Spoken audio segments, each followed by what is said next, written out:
Nosotros no solamente lo decimos, sino que lo hacemos. Cobramos como un trabajador, no cobramos las dietas fenomenales que se cobran en los parlamentos, rotamos nuestros lugares de trabajo, cuando terminamos nuestro mandato volvemos a laburar, renunciamos a nuestras jubilaciones de privilegio. Y no es porque somos buenos chicos. Esto es porque nosotros tomamos la tradición del trotskismo, entonces nosotros estamos muy alejados de esos intereses. Nos verán tal vez sencillos como somos, pero no lo hacemos solamente por demostrar que somos buenos chicos, porque entendemos que tenemos que mostrar de que eso que nos pone en un lugar de responsabilidad y de representación tiene que ser tu lugar de pertenencia, que es lo que no ocurre con ningún otro. Ni siquiera analicemos todos los candidatos o todos los funcionarios. Si sí. Encontrar que todos tienen algún muertito en el placar. Sí, algún muertito en el placar, algún interés personal. Nosotros no tenemos aspiraciones personales. Neuquinidad, ¿qué te parece esto? Porque ahora se habla mucho de neuquinidad, te instalan neuquinidad en todo. El principal engaño. Yo creo que esa es la definición. Es el principal engaño hacia una sociedad, sobre todo los neuquinos, las neuquinas. Nosotros siempre cuando hablamos de sociedad, hablamos de la clase trabajadora y la mayoría populares, quiero dejarlo claro. Que compra la idea de que nosotros podemos salvarnos solos, ¿no? Porque Neuquén se puede blindar, porque está vaca muerta, porque eso iba a derramar y qué sé yo. Y la verdad es que tenemos 35% de pobreza, familias que no tienen vivienda, escuelas que se caen a pedazos y te ponen tráiler. Digo, la neuquinidad es una falsa idea de algo distinto a lo que el gobierno nacional viene proponiendo, ¿no? Porque acá en Neuquén llegó el ajuste, por más neuquinidad y blindaje del cual se hable. Y además la pregunta que a mí me sale recurrentemente, cuando nos hablan de neuquinidad o de defender a Neuquén, ¿de quién? Porque el gobierno de Rolando Figueroa le dio los votos para que Milei tenga todos los recursos que tiene, la ley base, las facultades delegadas, el RIGI, el capítulo de hidrocarburos que colaboró directamente el gobierno provincial. Entonces, ¿en qué son distintos? Si están entregando nuestros recursos a las multinacionales, dejando un pasivo ambiental brutal, del cual tampoco quieren hablar, pero ni siquiera habilitar un mínimo debate en la legislatura. Habilitar un mínimo debate. Entonces la neuquinidad no es nada. La neuquinidad es una falsa expresión de algo distinto que es más de lo mismo. Este programa llega a usted gracias al patrocinio de las siguientes empresas e instituciones que apuestan al periodismo independiente. Complejo Solar Apart Hotel, Villa Regina, Río Negro, Patagonia, Argentina. Así somos, así nos ves, así nos escuchás. El Observador, 98.3. Aten Capital, en lucha, y el movimiento de jubilados y jubiladas. Bahamón de Seguros Generales, Avenida Olascuaga y Richieri, y Collón Curá esquina Salto Grande, Neuquén.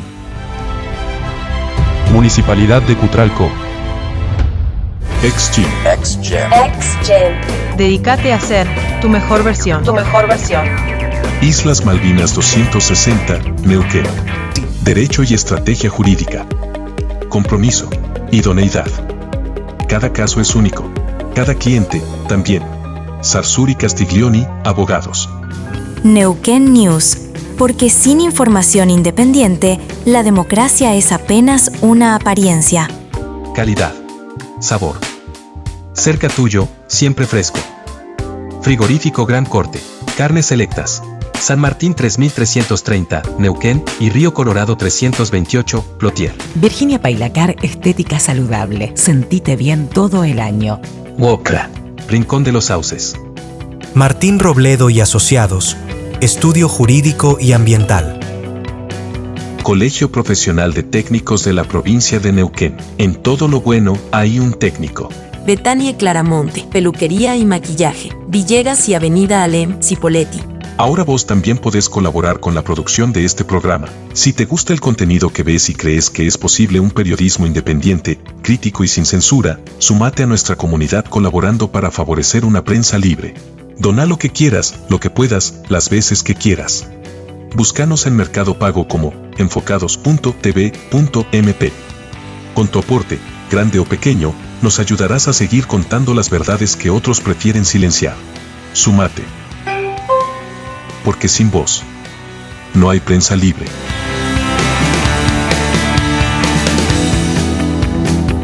Y arrancamos un nuevo Enfocados. Como ya viste, tenés la oportunidad de ayudarnos a seguir estando, a seguir creciendo. Enfocados.tv.mp, como dice ahí esa linda promo que se armó Jorge, como para poder colaborar con Enfocados. Y hoy, ya camino a estas elecciones que están a la vuelta de la esquina, tenemos al candidato a senador por el FIT Unidad, Andrés Blanco. Segunda vez en Enfocados, pero primera vez acá en este territorio.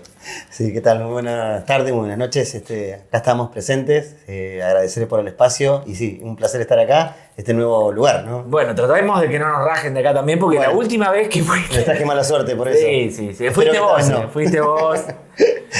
Sí, fue la última nota que hicimos con vos fue en enero de 2023. Así es. Y ahí de toque nos fletaron. Saludos al embajador si nos está mirando. Bueno, en fin. Yo quería arrancar con algo que tiene que ver con la polarización. Porque me llama la atención.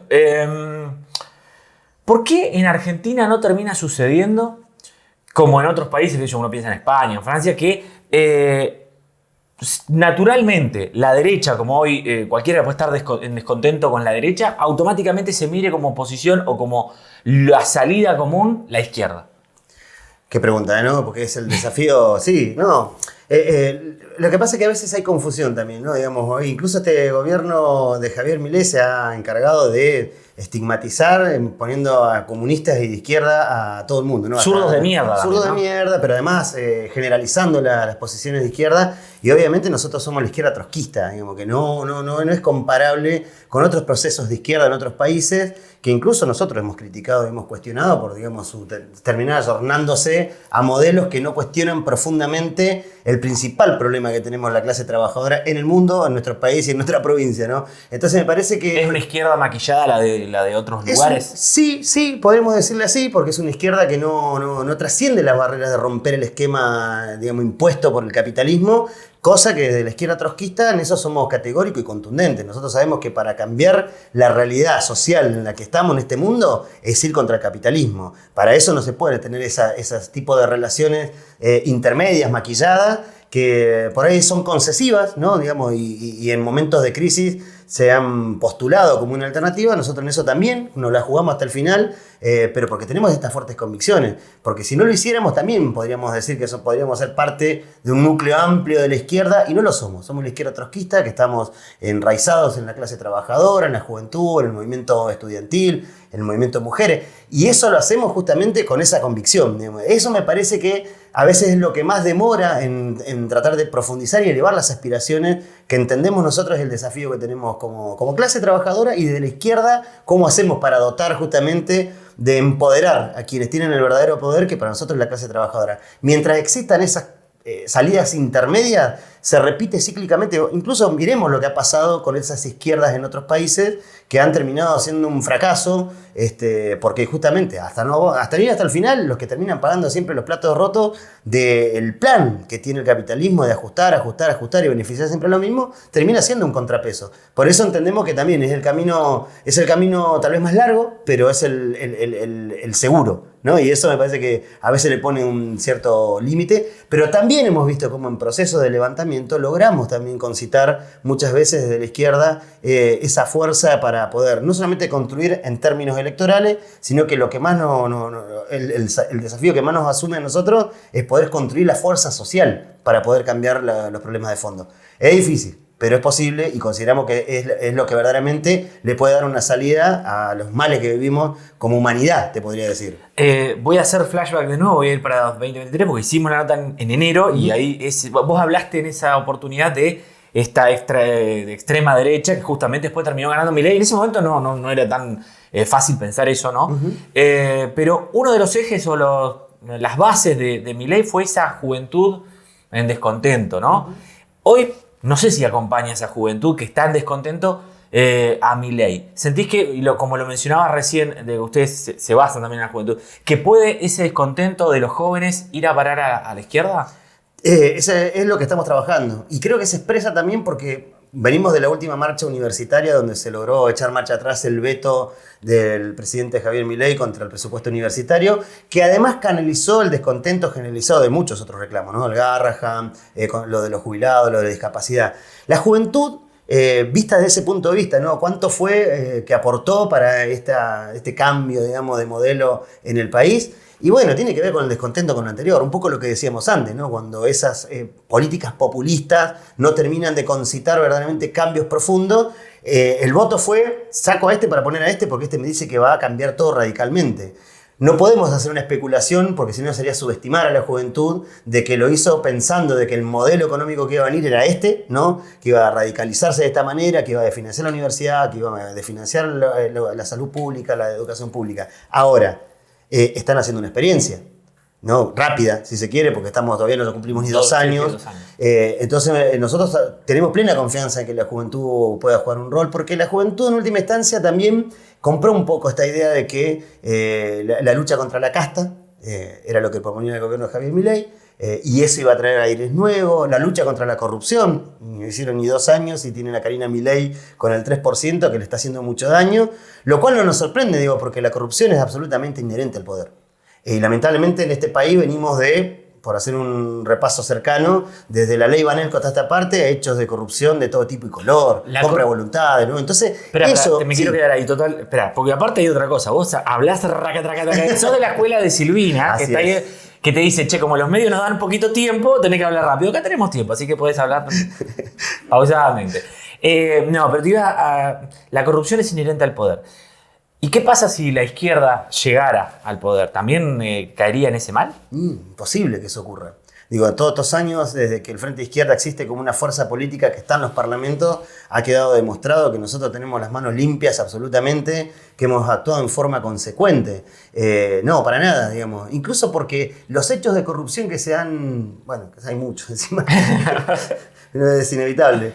No se investigan con la objetividad que nosotros proponemos de constituir una comisión investigadora independiente con participación de los trabajadores. O sea, si todo queda enmarcado en lo institucional y la justicia la que te tiene que investigar es la misma justicia que actúan en connivencia con el poder y son parte del poder.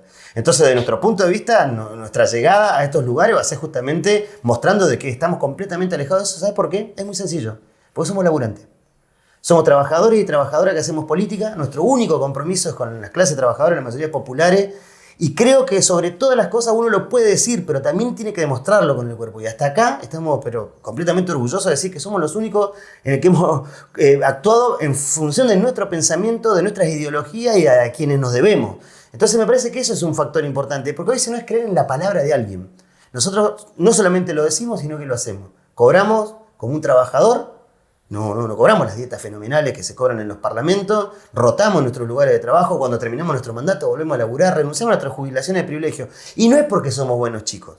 Esto es porque nosotros tomamos la tradición del trotskismo de la Comuna de París. O sea, tenemos una tradición que está fortalecida ideológicamente y por pertenencia. Entonces nosotros estamos muy alejados de esos intereses. Nos verán tal vez sencillos como somos, pero no lo hacemos solamente por demostrar que somos buenos chicos, porque entendemos que tenemos que mostrar de que eso que nos pone en un lugar de responsabilidad y de representación tiene que ser tu lugar de pertenencia, que es lo que no ocurre con ningún otro. Ni siquiera analicemos todos los candidatos o todos los funcionarios. Si se van a encontrar con todos tienen algún muertito en el placar. Sí, algún muertito en el placar, algún interés personal. Nosotros no tenemos aspiraciones personales. Yo no somos políticos de carrera.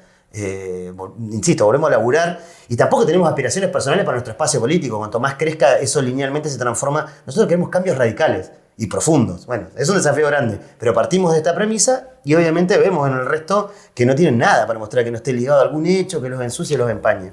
¿Y por qué sentís que porque te preguntaba si la juventud podía volcarse por ese lado, también te preguntaba por qué no hay polarización, pero ¿por qué la sociedad no empatiza, en todo caso, con gente no corrupta, con laburador? ¿Por qué en ese sentido no tienen el apoyo masivo de la gente? Porque siempre la lógica es por el mal menor. Y saquemos a este para poner al otro, ¿no? Y en eso juegan un montón de factores. Y desde ese punto de vista, la solución fácil que todos... O sea, hoy charlamos fuera de ahí, ¿no? Digamos, todos queremos que las cosas se resuelvan fácil, nadie quiere... Bueno, pero el problema es que el sistema político, así como está, es una democracia distorsionada, podríamos decir, porque vos le pones el voto a alguien que le das ese poder durante 2 o 4 años, y durante esos 2 o 4 años estás presto a que pasen lo que ya vemos que está pasando, la corrupción, qué sé yo, y sobre todo la orientación política. Lo que nosotros proponemos es el camino en el cual lo hacemos en forma consciente y llamamos justamente a empoderarse en forma consciente de qué es lo que tenemos que transformar. Por eso entendemos, que siempre las alternativas en términos electorales empuja para el mal menor. Ahora, venimos repitiendo círculos viciosos, ¿no? El mal menor anterior era para sacar al mal menor del otro, y mirá dónde terminamos. Alberto Fernández fue la expresión casi más brutal, ¿no? Del descontento o del fracaso de las alternativas mal menoristas. En su momento la izquierda nos cuestionaban cuando nosotros decíamos, llamamos al voto en blanco cuando el candidato era Daniel Scioli. Sí, era Scioli. ¿Dónde está Scioli ahora? Milei. Entonces nos equivocamos, ¿no? Era una posición de principio, porque si no también era mentirle y por una cuestión meramente electoral decirle sí, votemos a este porque es mejor y ante lo que hay enfrente. Pero veíamos que era más de lo mismo. ¿No hubo sectores ahora de la izquierda que votaron a Massa ahora en el coso? No hablo de personas particulares, digo sectores. Sectores puede ser, de verdad que hubo ahí una... Digo, en el balotaje. Sí, hubo una diversidad, digamos, de sectores de la izquierda. Nosotros volvimos a plantear una posición sin militarla, si querés, pero sí de decir acá no vemos nada que vaya... Porque incluso el plan económico de Massa, cuando vos lo comparabas con la barbaridad que decía Milei, se rozaban. Y ninguno planteaba objetivamente, por ejemplo, romper el acuerdo con el Fondo Monetario.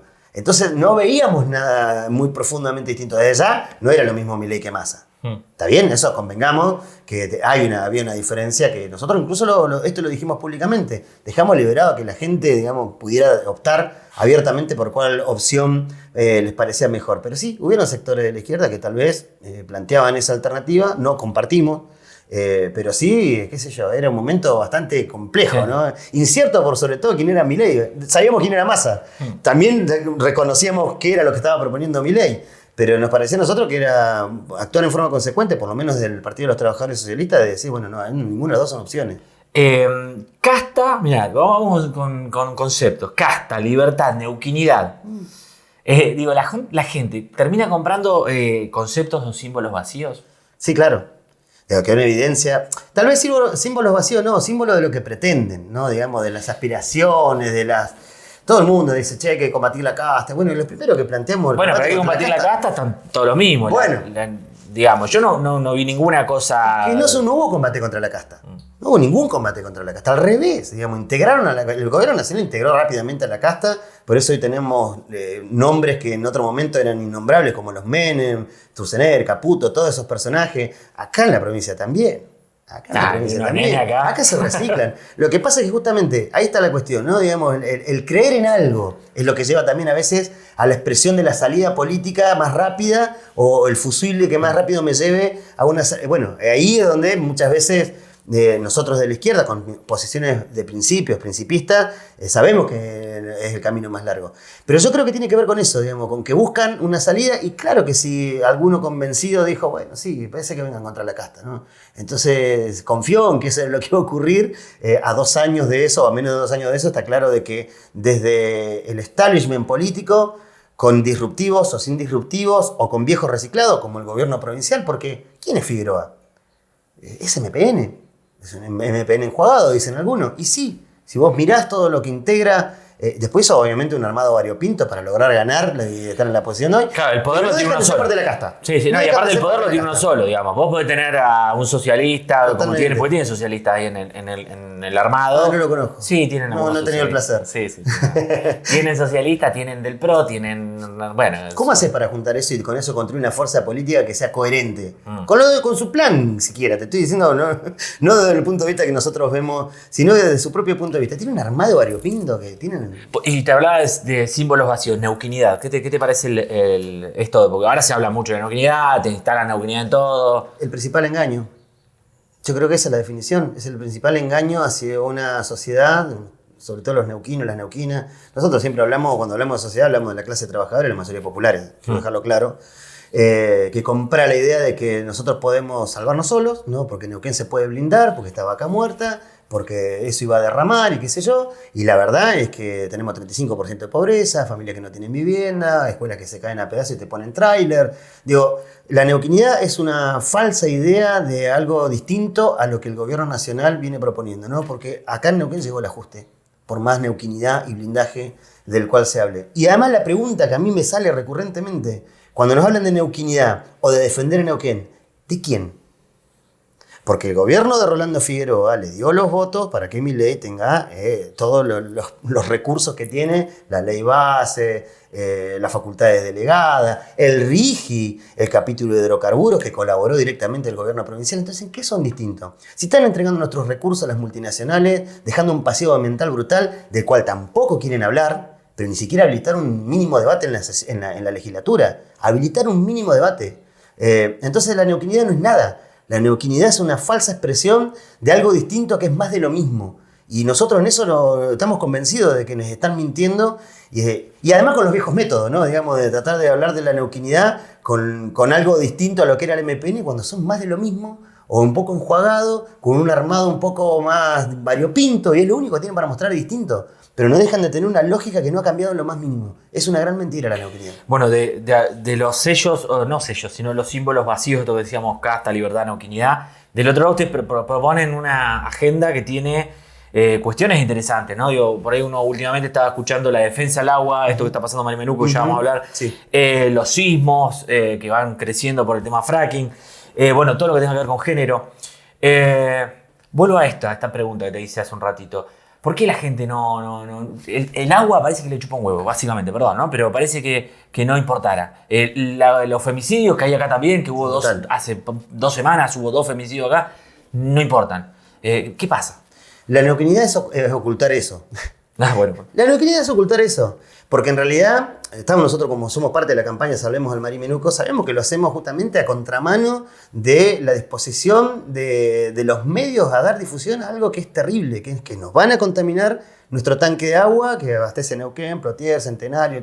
Ahora, yo creo que tiene que ver con eso, digamos, también cómo generan un entramado de administración de la información. Y esto me parece que es importante también decirlo, porque vos agarrás cualquier plataforma de medios, o no importa, para no poner nombres particulares, y te vas a encontrar que no hablan de lo del Marimenuco. Ahora, te hablan de cuando inauguran un cordón, ¿no? Y ahí se juntan todos y salen en la foto, inauguran una calle, van un parque, y mientras tanto estos temas están bloqueados. Por eso digo también esta difícil discusión de cómo hacemos para llamar o hacer que tome conciencia la gente en su gran mayoría y interprete esto y diga, no, yo esto no le pongo buena ficha. Me parece que tiene que ver con eso, digamos, con un armado también de hermeticidad, como no vemos hace mucho tiempo, que parece que se ha puesto de moda, ¿no? Porque también estamos viendo cómo la censura y el bloqueo mediático es parte de una forma de hacer política. Yo creo que tiene que ver con eso, con que desinformar o tratar de bloquear la información de lo que está ocurriendo realmente, porque ¿qué es más importante? ¿Hablar de lo del Marimenuco? ¿Hablar de los femicidios que ocurrieron acá en Neuquén? ¿O hablar de los problemas de nación? ¿No? Entonces yo escupo para arriba el problema, esa información sí sale, pero los problemas que tienen que ver con los neuquinos y las neuquinas no se dicen. Entonces tiene que ver con ese andamiaje de bloqueo mediático para que esto, que te puedo asegurar que si se tomara como una campaña, que ningún neuquino o neuquina no supiera, digamos, lo que está pasando en el Marimenuco, no sería la misma discusión.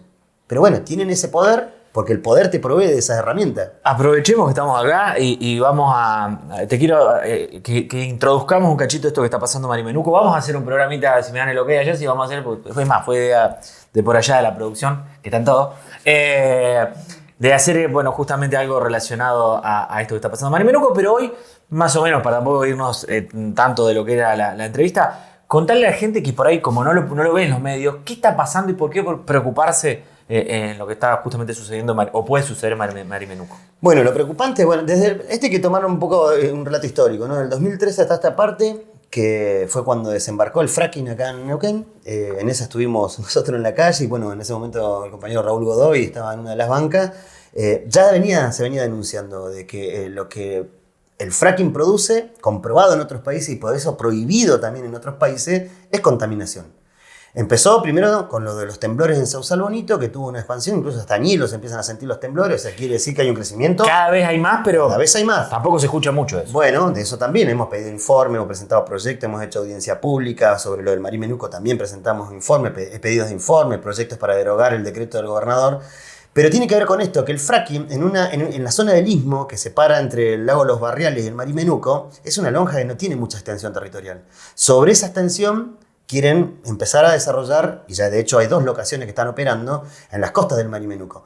¿Cómo es la explotación del fracking? Tiene una estructura vertical, y después una transversal, una horizontal, que se estaría metiendo por abajo justamente del lago, generando las cavernas donde con productos químicos y agua potable, que también, digamos, es otro tema para discutir, porque cada pozo de hidrofractura utiliza entre 90 y 120 millones de litros de agua potable que queda inutilizable cuando estamos en el marco otra vez de una emergencia hídrica. Bueno, pero en este caso en particular, claramente se van a meter abajo del lago.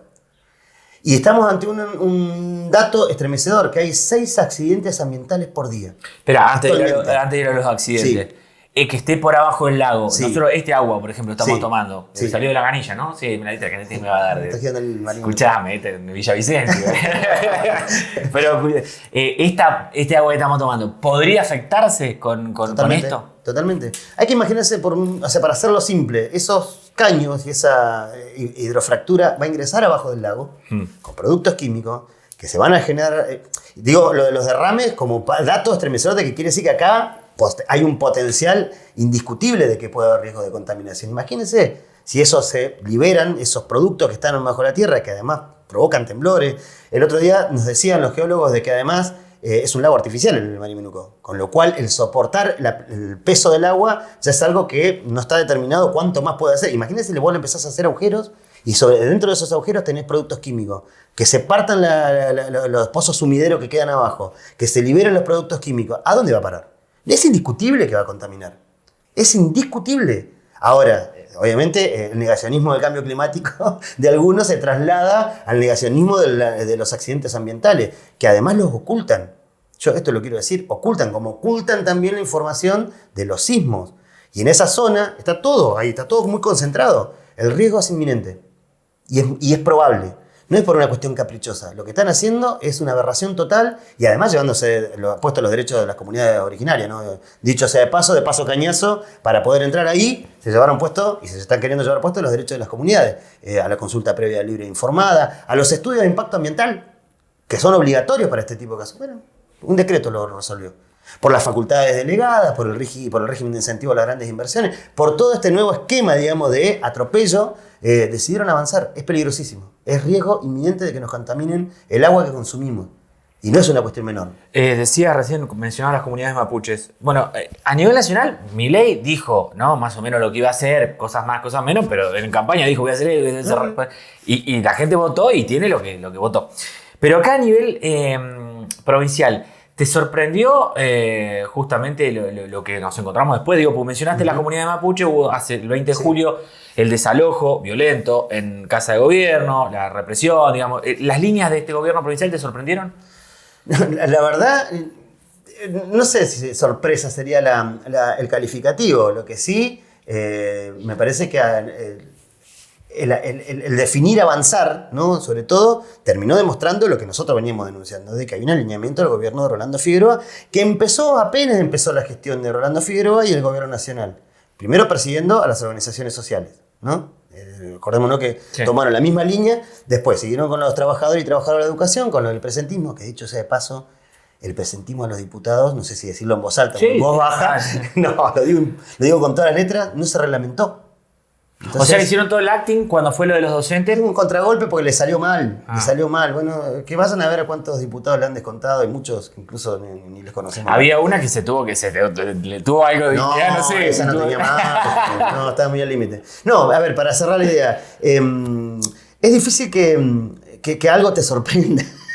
Verdaderamente entendemos que es una definición de alineamiento que tal vez ya empezaba a mostrar el gobierno de Rolando Figueroa y que decidió hacerlo a través de los mapuches como parte de un mensaje político. Fue un mensaje político, claramente, porque desalojar de esa manera contra un sector que viene reclamando por una demanda histórica, por su lucha ancestral, pero por una demanda histórica, viene y te pegan en el marco de que se estaba avanzando, porque esto no fue casualidad, fue en el marco que dieron un visto bueno para avanzar con este decreto para entrar a la zona del Istmo en el Marimenuco. Entonces entendemos, la sorpresa puede haber sido la forma en la que fueron ese día a hacerlo, y sí, porque fue para el Día del Amigo, tendríamos que haberlo razonado. Fue para el Día del Amigo. El mejor regalo del Día del Amigo para las petroleras que le hizo Rolando Figueroa es decirle, estoy dispuesto a darle palos a nuestros hermanos mapuches porque no me importa. Pero sí, algo de sorpresa hubo, no lo esperamos que fuera tan rápido, tal vez eso sí lo podemos tomar como algo de sorpresa. Lo que no sorprende es que adopten esa política porque están apurados por hacer que todo eso avance. Necesitan que el extractivismo se desarrolle a pleno, con las consecuencias que eso tiene, ¿no? Y eso me parece que era parte del mensaje político, para poder decir, vengan las inversiones, yo les aseguro la paz social. Porque había dicho, creo que 2 semanas antes, había estado en Houston, el gobernador diciendo, en Neuquén está garantizada la paz social. Y creo que a la semana siguiente estaban los mapus ahí en la puerta de Casa de Gobierno, después tuvieron que sacar la rampa esa que tenían ahí de discapacitados, porque para que no se vuelva a encadenar nadie. Pero me parece que es eso, Mati, que tiene que ver con que el gobierno está decidido en este alineamiento a que todo avance por el andarivel de que lo que no funciona por la vía de la negociación, donde siempre perdemos lo mismo, sea a través de los palos. Mira, acá para tocar justo algo que ya habíamos mencionado anteriormente, nosotros hicimos en ese momento la nota con Quintriqueo para hablar de esa temática. Y dijimos, como está hablando de los mapuches, no, pero más allá de la poca afinidad que tenga con Quintriqueo, digo, como está hablando de los mapuches, esto va a reventar, porque en los demás medios no se podía hablar de ese tema. No, ¿viste? Y sabés que vuelvo a lo que dije anteriormente, no, parece que en la gente no capta, no le da igual que haya palo, que haya violencia. No sé, pero la marcha que hubo después me parece que fue una marcha muy importante. Incluso el cerco mediático se rompió. O sea, es decir, teníamos muy claro de que había una línea de esto no se saca. Bueno, eso es otro tema para discutir también, digamos, cómo esta provincia tiene hoy estos niveles de censura, pero muy puntualizados, ¿no? Hay temas que sí, temas que no, digamos, y los que molestan no tienen lugar. Pero me parece que la reacción fue a la altura de lo que ocurrió. Lo que no está a la altura de lo que ocurrió con el desalojo es lo que deberían haber hecho las centrales sindicales, los sindicatos. Se tendría que haber convocado un paro.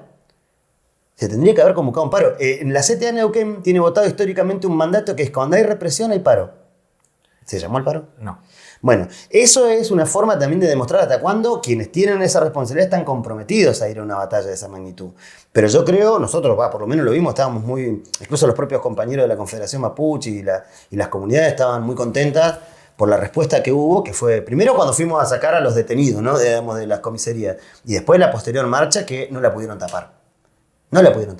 Porque es lo único que no se puede tapar. Por más censura, por más apriete, por más que a Staico lo pongan a llamar a cada uno para que no salga, la calle es lo que no pueden tapar. Y la verdad que eso es escandaloso, digamos, también que se opere de esta manera, porque es una forma de transmitir de cercenar un derecho democrático esencial que tenemos como ciudadanos, como habitantes, ponerle el calificativo que quieras, que es el derecho a la información. Hoy está sesgada, absolutamente sesgada y direccionada. Eso también le pone un cierto límite a la otra discusión que le planteabas hoy, de por qué siempre cuesta más que impacten nuestras propuestas. Bueno, porque también te ponen palo por todos lados para que vos salgas lo menos posible. Y eso hay que decirlo. Hoy mencionaste recién a la CTA. ¿Los trabajadores tienen 2 opciones entonces ahora en estas elecciones? No, tiene una única opción. El Frente Izquierda se ha postulado pero no solamente de que somos Frente Izquierda, porque también ahí está la cuestión, ¿no? Nosotros hemos actuado en forma consecuente como trabajadores. Yo en mi caso particular, porque vengo de una experiencia que todos saben, soy obrero ceramista, soy obrero sanón. Hoy no te viniste con la picha de... ¿Cómo que no? Ah, sí, tenés razón, mirá, me cae un poco ahí, pero está tapada. Está cerca en mi corazón. Por esta marca Yankee, seguro. No te voy a decir la marca porque... No, para hablar de representación de la clase trabajadora y de sus intereses políticos, nosotros incluso sabemos y somos conscientes, por lo menos del PTS lo venimos discutiendo, de que tenemos que elevar las aspiraciones, romper los límites también del Frente Izquierda de alguna manera y empezar a discutir una herramienta política propia de nuestra clase, ¿no? De la clase trabajadora, un partido de trabajadores. Hay muchos modelos de partido de trabajadores. El que nosotros proponemos tiene que ver con algo que justamente contrapone contra otros que dicen representar a los trabajadores, pero que si vos le mirás el currículum y vos decís, sí, los trabajadores están como están, ¿y vos qué hiciste? Entonces, vos hoy venís a postularte como una alternativa, como parte de los trabajadores, pero hasta acá también colaboraste bastante para que los trabajadores estén así. Entonces, nosotros tenemos desde ese punto de vista una propuesta que es mucho más afianzada. Algunos te van a decir, pero ustedes no representan a todos los trabajadores. No estamos diciendo eso. Consideramos que hay que elevar las aspiraciones y que tenemos que poner en pie una herramienta que justamente supere esos límites. Pero me parece que la única opción que hasta acá ha actuado indiscutiblemente, y me presto a cualquier debate en forma consecuente, hemos sido desde la fuerza del Frente Izquierda, insisto, no solamente porque en las bancas actuamos como actuamos, sino porque nunca abandonamos la calle. Y nunca perdimos de vista que la fuerza y el capital y el potencial para transformar la realidad está en la clase trabajadora. Pero las herramientas las tienen quienes le ponen muchas veces ese cepo para que no se desarrollen esa fuerza. De hecho, acá hay una prueba que se mostró muy abiertamente, que fue el conflicto de los trabajadores y trabajadoras de la salud, los elefantes. Sí. Bueno, claramente en ese momento se vio superadas las conducciones, porque hubo un descontento y un enojo que surgió desde abajo por un hecho objetivo que claramente puso a los trabajadores, y ahí se mostró que es posible. Entonces, insisto, creo que nosotros somos un espacio... a mí me cuesta hablar en términos de espacio político, ¿no? Como lo tradicional. Nosotros somos una fuerza política que intentamos permanentemente, y lo hacemos en forma consecuente, trasladar la voz de lo que nos tiene en voz. Bien, y la última. Se conoce, porque este es un tema que viene, vos decías, hablar de lo ancestral, esta es una lucha ancestral nuestra casi. Se conoció el veredicto de los planes sociales. Y a nosotros nos llama la atención, como programa, como producción, nunca fue un tema que tomó la oposición. Es como que quedó, no hablo solamente de la izquierda, en general, la oposición. ¿Qué pasa con eso? ¿Qué pensabas vos de lo que pasó con los planes sociales? O sea, con el veredicto, ¿qué pasó? ¿Por qué nunca fue el escándalo que debiera ser? Y porque había que garantizar la impunidad necesaria.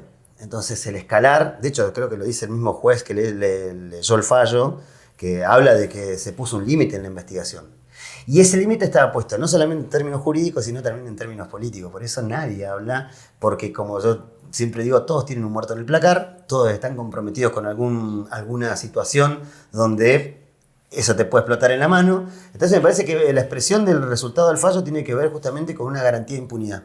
Porque los actores políticos que estaban mencionados, que de eso ni se habló ni siquiera en el juicio, y eso fue deliberado. Entonces, nosotros hemos hecho manifestaciones de lo que representaba el escándalo de los planes sociales. Y cómo eso es parte de un andamiaje y un mecanismo y un método tradicional de los partidos tradicionales de tener a la gente con dádivas, con migajas para conseguir el voto y todo lo que sabemos. Antes se decía la chapa en los colchones, bueno, ahora los planes sociales y la tarjeta. Entonces digo, eso existió.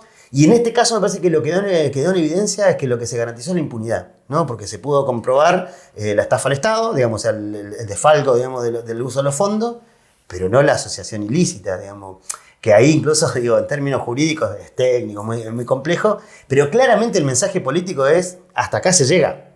Y ese fue el tope. Por eso nadie hablaba, por eso nadie habla, por eso a muchos les cuesta hablar del tema, porque claro, más de uno tendrá su compromiso en ese escándalo. Nosotros no tenemos ningún compromiso de ese tipo y estamos seguros que lo que primó acá es la impunidad. Más allá de quienes van a salir o no condenados, de qué tipo de condenas van a tener, qué sé yo, no va a haber ninguna afectación a esos bienes que se perdieron, que fueron millonarios. Sobre todo lo que más indignación nos da, que es en base al hambre.